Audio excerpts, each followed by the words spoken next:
আসবে না রে করো যদি ভয়, ঠিক কিনা? কোথা থেকে কোন ভিন শোষণ আমার দেশে এসে সেবার নামে বসলো জুড়ে বীর জাফরের বেশে, ঠিক কিনা? এরা আমগো বলে উপকার করে ইসকন বাচ্চাগুলো, এরা হলো সেই ইন্ডিয়ার দালাল। জোরে বলেন, ইহুদিদের দালাল, এরা হলো বীর জাফর, ঠিক কিনা বলে? কোথা থেকে কোন ভিন দেশে শোষণ আমার দেশে এসে সেবার নামে বসলো জুড়ে বীর জাফরের বেশে।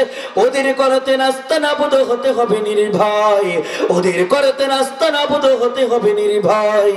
বিপ্লব মানে জীবন দেয়া বসে থাকা নয়, সে কোনদিন আসবে না রে করো যদি ভয়, ঠিক কিনা? ভয় পাইতেছি, ভয় পাবো কাকে? হাতটা উঁচু করে দেওয়া বলেন আমাদের মালিককে। একজন বাচ্চা যখন তার মাকে মা বলে ডাক দেয়, ওই মা তো খুশি হয়ে যায়, তো খুশি হয়ে যায়। আল্লাহ বলে বান্দারে আমি আল্লাহকে আল্লাহ বলে যখন ডাক দাও, আমি আল্লাহ তো খুশি হয়ে যায়। আমি আল্লাহ ওই মার থেকে কোটি কোটি গুণ বেশি হয়ে যায়। আমি আল্লাহকে যদি একবার আল্লাহ বলে ডাক দাও, আমি আল্লাহ 99 বার তোমাকে স্মরণ করে।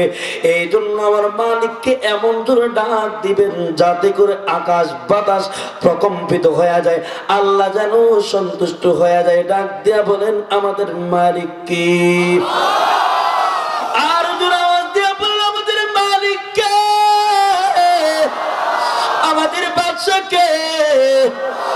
এ ভাই, আল্লাহ বলেন বান্দা আমি আল্লাহ ছাড়া দুনিয়া কাউকে ভয় করব না। আমার আপনার নবী দুনিয়া জমিনে কাউকে ভয় করে নাই। সাহাবায়ে কেরাম দুনিয়া কোন তাগুতকে ভয় করে নাই। তারা তাকওয়া অন্তরে ঢুকায়া তারা মুসলমান হয়ে অন্ধকার কবরে গেছে। এই জন্য আমার আল্লাহ বলেন ইয়া আইয়ুহাল্লাযীনা আমানু তাকুল্লাহ হাক্কা তুকাতি ওয়া লা তামুতুন্না ইল্লা ওয়া আনতুম মুসলিমুন।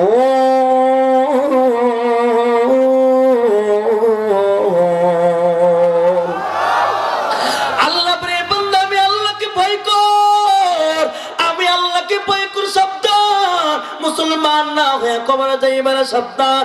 সাহাবায়ে কেরাম তো তারা মুসলমান না হয়ে কবরে যায় নাই। সাহাবায়ে কেরাম তো এক একজন সাহাবায়ে কেরাম আল্লাহর কাছে এত দামি।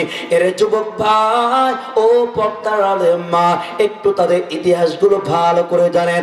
এক একজন সাহাবায়ে কেরাম তারা ইসলাম গ্রহণ, এরা তো দুনিয়ার জমিনে তারা মুসলমান হয়ে আসে নাই।